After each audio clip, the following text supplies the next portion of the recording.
Why do gamers have such a toxic sense of hierarchy?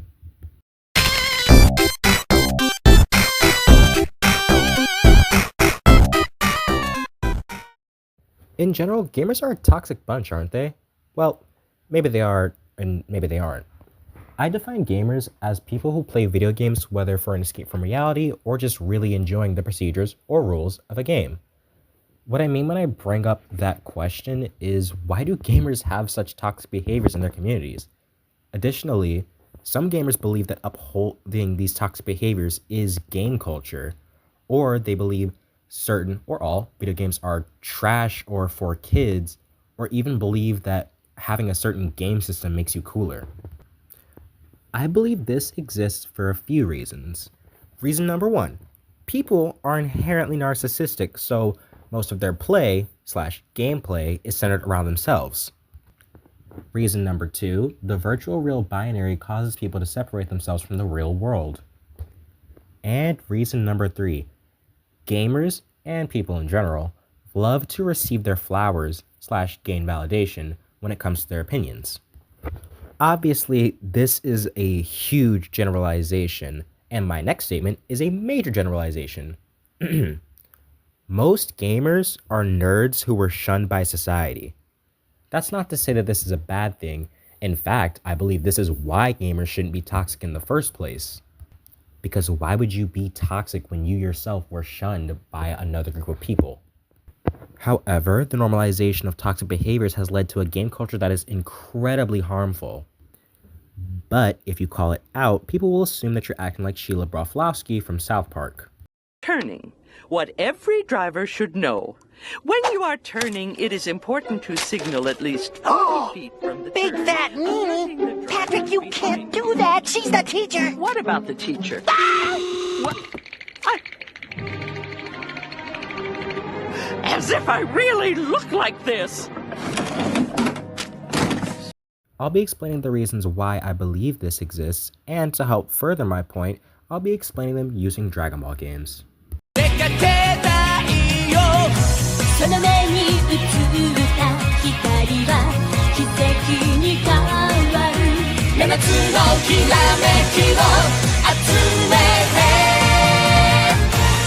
泣きしまるなフュージョンビビジョン戦うたびに君はもっと強くなるはずそうさ明日を信じてもっと世界中をフュージョンビビジョン溢れるままに夢と希望をつなぎ合わせよう最強のストーリー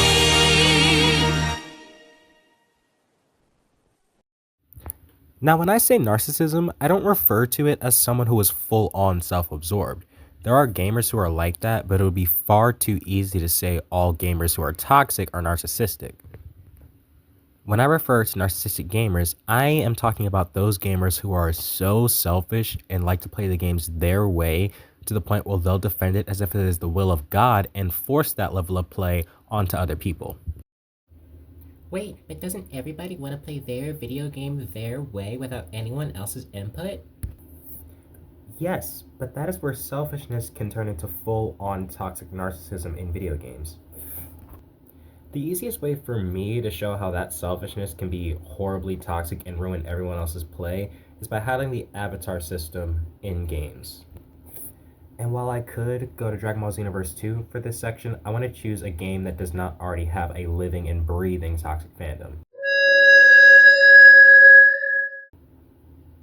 Dragon Ball Fusions for the 3DS. Unlike other Dragon Ball games in the franchise, Dragon Ball Fusions does not follow the story from the manga or anime. Rather, it follows around the exploits of your customizable main character. They call them Tekka, but you can call them whatever you want, probably yourself, and their rival Spinach, who used the Dragon Balls to summon Shenron to create the greatest World Martial Arts tournament ever, resulting in a huge collectathon where you collect characters and get teammates and, design your play your way. You do, however, get some choices and dialogue options that don't affect the overall story, but do serve as an indication to what kind of player you are. Every choice the player can make is sort of how to whatever you view yourself within that avatar. And while the dialogue options don't matter to the overall story, they give that player that choice to be whatever is closer to themselves. Usually it's played for comedic scenes where certain characters will judge you for being a total creep towards women, or not knowing the spirit bomb, or thinking that Vegeta is stronger than Goku, and vice versa.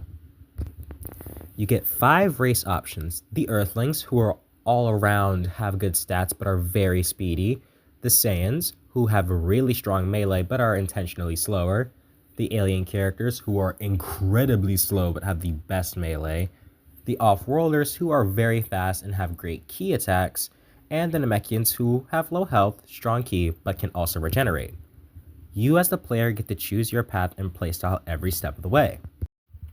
Wait, but Zane, this is amazing. Now everybody can play the way they want to play, right? Well, let me tell you that starts to get a little murky when we start making tier lists, and the people that consider something to be the best start thinking that their way is the correct way. Should there come along a player that believes that the Namekians are the best character to play ever and they have the best stats, then those players come along to say that the Saiyans have the worst stats ever and that they just suck. Does this mean that no one should play the Saiyans and just play Namekians? No. Also, as a side tangent, when you attribute qualities that are the best to an avatar's race, the conversation starts to get really icky, especially if developers didn't intend for that to happen. These are just balancing things, not eugenics the Dragon Ball game. On that note, you shouldn't command anyone else's play to be exactly like yours, or criticize it for being different from yours. That's just narcissistic. Why would you want everybody to be just like you? So you can have a feeling of being right? And also, just because one person in the community, or a couple, think that it's okay to act like this and be like, everybody should play this character and no one should play this type of character, that doesn't mean anyone else should follow that. When people do things their way and there's a consensus of that being viewed as the best way, that becomes a very toxic ideology and gets rid of diversity, especially when you want to play differently. And this happens a lot in online gaming communities, especially when there are a bunch of tier list fans who like to use stats rather than like, hey, do you want to have fun? And that's kind of why I chose to highlight Dragon Ball Fusions. It does not have a living and breathing toxic fandom like Xenoverse 2, which does the exact same things, but I'm not going to mention that here.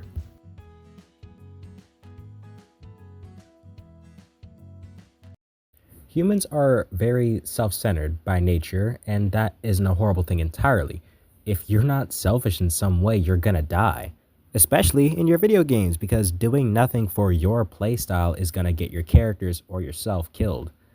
However, this idea of me has given gamers a lot of opportunity to be toxic, validate their toxicity, and act like it's okay or others are too soft when they get called out for it. Players become so self-absorbed in their play and they're self-focused that they refuse to acknowledge any other purpose of play. Now, obviously, like, the purpose of play, the why that you're playing is just to have fun, or at least that's the baseline. But others take this chance to be their true self in these games, and whether that's a good, bad, or competitive person is for the player to decide. The avatar system is made to express yourself, and giving that system stats is just for gameplay purposes. You are not better than someone else just because you can beat the game faster with your Saiyan character or your Namekian character. You should just appreciate the differences that the avatar system allows you to express yourself. Or next time we'll get a boring game where we have no diversity or player choice.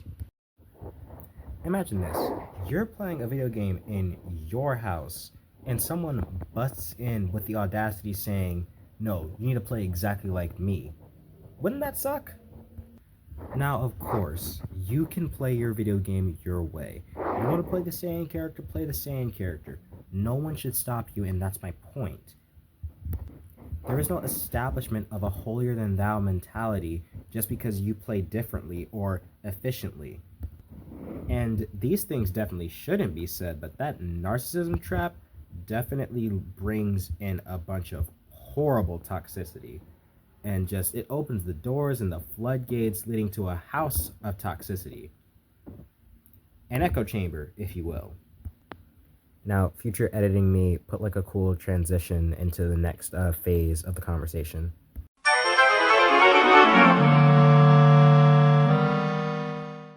Take these two games for example, Legacy of Goku 2 and Dragon Ball GT Transformation. Both are games about Dragon Ball, both are games on the Game Boy Advance, and both are fun to some people, and awful to others. However, there's one gamer out there who really doesn't like Dragon Ball GT Transformation, so they do a critique and a review. It may be a little harsh at times, but it does have some valid criticisms. Other gamers who hate the game for more shallow reasons begin taking this critique as the central opinion to have surrounding the game, eventually spreading a rhetoric that it's an entirely bad game and no one should play it. This can immediately invalidate any good argument made by the original poster, because anyone who has an opinion about the game will just care about, hey, do you like the game or do you not like the game? Keeping both sides in camps where no one is truly allowed to like the other game or talk about it, because in our echo chamber, if you don't like our game, then you can get out. Hey, all you un-American bastards! If you don't like America, why don't you get out? Validation is one of the key things gamers want to hear, and people in general want to hear. No one wants to be invalidated, so these gamers create little communities where everybody recycles the same opinion. Echo chambers can create communities and a subculture around a new topic, and now you have a community where people revere Legacy of Goku 2, but hate Dragon Ball GT Transformation, and vice versa. The contrast to this would be a community that seeks just to have good Dragon Ball games or the ability to like both games, which also deserves to exist. So let's get into the games. Firstly, Legacy of Goku 2 is a video game made for the Game Boy Advance. It's an action RPG that follows the story of Dragon Ball from the end of the Frieza saga to the end of the Android/Cell saga. Players move around in a 2D environment and interact with objects, characters, and locations with a single button. Players have 2 attacks, physical and energy, and each of the 5 playable characters has distinct special moves. In general, the game has been praised for its good gameplay and amazing musical score, which are opinions that I agree with, leading to a reputation and an online perception that the game is good. Most conversations surrounding the game, there's no animosity, until someone says that the game is bad. To mention this is an extremely toxic thing that we cannot have in communities, even if the goal is to defend the game. If someone's critiques don't hold any water, then we can disregard them. However, if it's a valid criticism, we need to consider it. Otherwise, how can our games and our media be better? If the criticism was Goku constantly flew into the sky and soft-locked the game, then that is a valid criticism. And this is where the difference between this game and Dragon Ball GT Transformation exists. Dragon Ball GT Transformation is a side-scroller beat-em-up that has similar aesthetics to the previous game. However, gameplay is completely different, more along the lines of the Streets of Rage series. Now, does this game suffer some major flaws? Absolutely. The controls are spotty at times, and it does not follow the story of Dragon Ball GT precisely. But these criticisms also fall on Legacy of Goku 2. Random elements showing up when they weren't in the manga/anime, janky GBA controls, absolute bullcrap difficulty spikes, etc. But we should just, tell the developers these are problems that we don't want in the game, right? Not hold a witch hunt for the games because this is bad, therefore game is bad. Nowadays, in our year of 2025, Dragon Ball GT has a relatively positive perception, and the game does as well, but the road here has still got that inherent toxicity, with many in comment sections and toxic camps repeating the same criticisms that are more opinion-based. The game's not like Legacy of Goku 2. I hate the idea of Goku being a kid. I wish he was an adult like Legacy of Goku 2 and Dragon Ball Z. And to that I say, you can go play those games then. Because this game is special within its own right. When it comes to our opinions being validated, we cannot validate opinions that are based on, I hate this thing for being something that it's not. In the case of Dragon Ball GT Transformation, the game has many different modes in Legacy of Goku 2, but that doesn't make the game better than the other because that distinction is up to the player. Or at least it would be if gamers didn't feel they need to be validated when they like or hate something. People love to be validated, especially gamers, because it helps their case for better games. However, issues arise when there is no substance behind their arguments, and it's just, I hate this game because meh, meh, meh, meh, meh, meh, meh. That leaves us all at a point where no one can enjoy the game for its actual purpose. And people begin saying, oh, well, I hate this game because it's mid. Seriously, we need to get rid of the word mid in 2025. Or there will be people who want to enjoy the game or will begin hating the game just because they see reviews online. When you create an argument, you gotta have a reason to back it up. For example, I hate Legacy of Goku 2 because the controls are janky is a very valid reason to dislike the game. But when you say something that only applies to you, your argument has no substance. This is often why developers put in reproducibility for bug reports or any other problems in video games, because they constantly think that gamers are lying and being whiny babies. Now, back to my main argument of why gamers are toxic, I believe that gamers carry this toxic sense of, everything because these hot takes have been reproduced so often that they believe this is common sense. And it is my opinion that having this as a value in your community is not good for anybody. Because you can have a community that doesn't spew out vitriol against any different opinion, right? I mean, you wouldn't say or be horrible to another person in real life, would you? Editor, roll the Call of Duty footage because we just hit the virtual real binary. I know what men can do when they're angry. The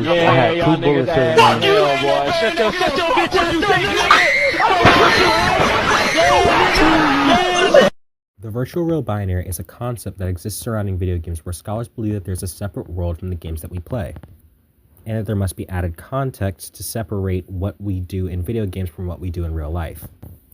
This is true, however, as we have grown and begun implementing new technology to bring games online, that virtual real binary completely disappears. So yes, the pixels and the fictional stories within the game don't really exist and don't need to be scrutinized that much, but the people you play with are absolutely real. I must add this as a preface. If you think it's okay to say slurs online, you are absolutely wrong through and through. And the same thing goes for being toxic in general. It is a racist or pathetic and cowardly mentality to believe that what you are doing is okay. That's no good. That binary no longer exists when you play with another person, whether that is IRL or online. Most games have zero intention for gamers to be awful.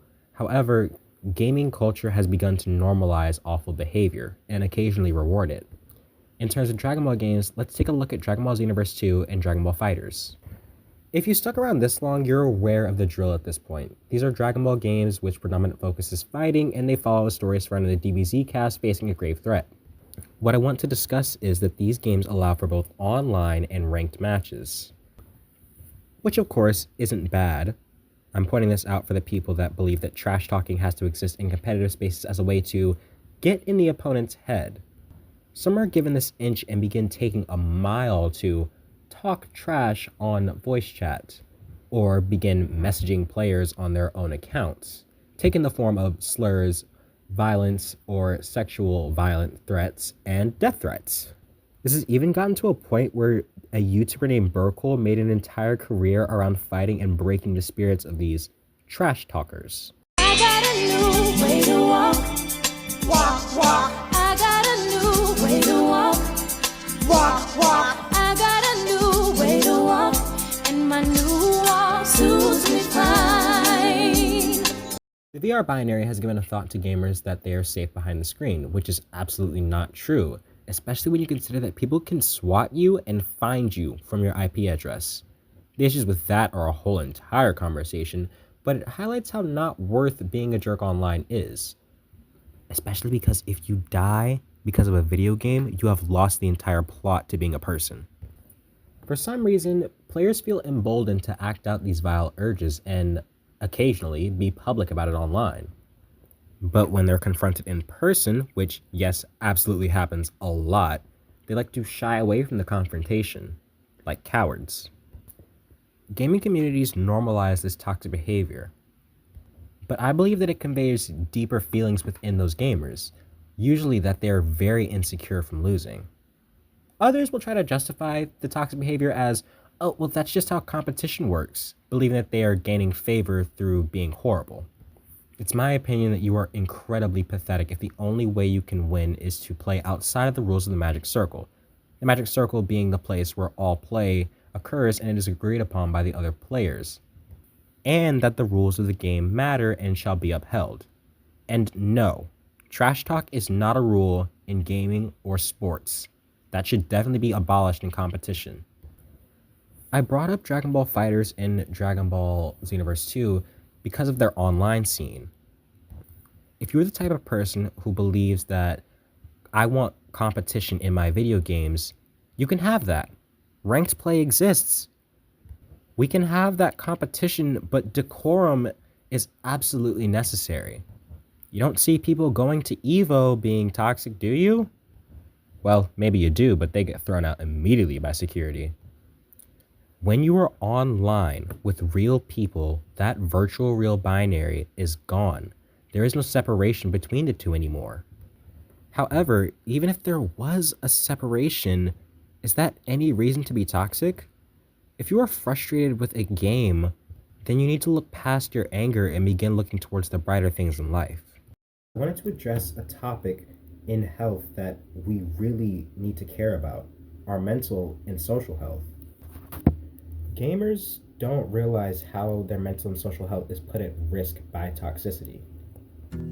Our health has to be addressed even if it's not physical and we can't see it. It has to be taken care of for the benefit of us all.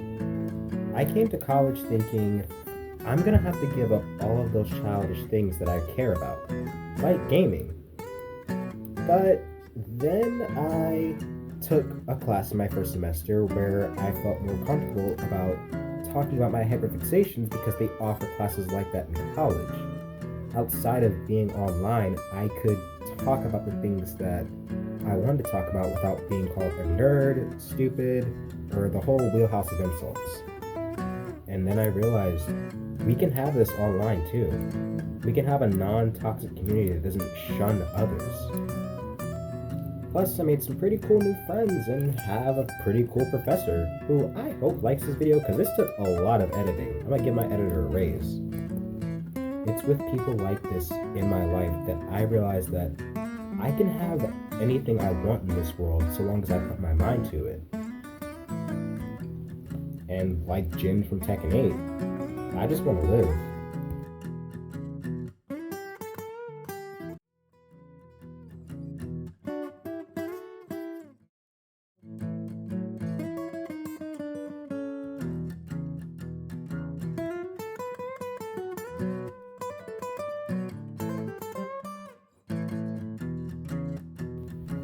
More specifically, I want to live a life where I'm happy and I don't have to deal with toxicity all the time. Video games are made for our enjoyment. So you have to understand that toxicity has no place in your life at all. If somebody doesn't like the thing that you like, you don't have to respond to it. You can sure defend it, but it's not okay to want to rip out their throat. You know what I'm saying? Our diverse opinions is what makes us special as people. If we don't have that diverse range of opinions, that can lead to a really toxic echo chamber where no one is allowed to express themselves. Or worse, developers will see all that toxicity and begin not listening to their fans at all. Tekken 8.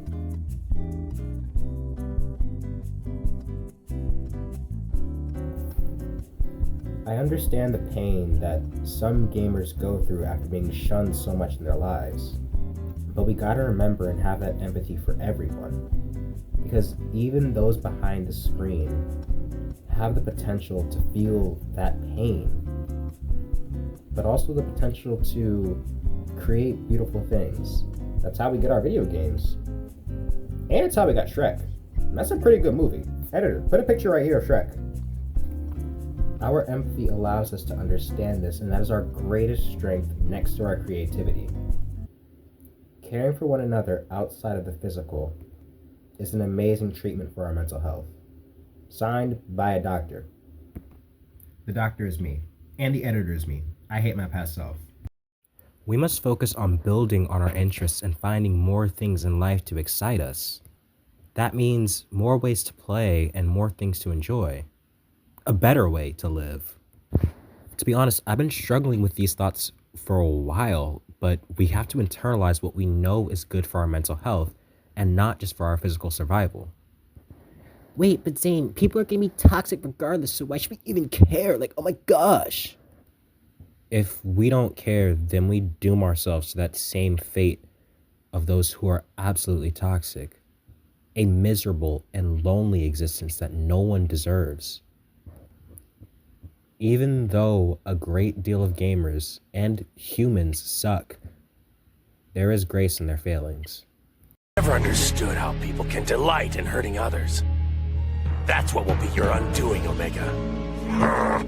You see, when you take life, you live in fear because deep down you know that someday your life will be taken as well.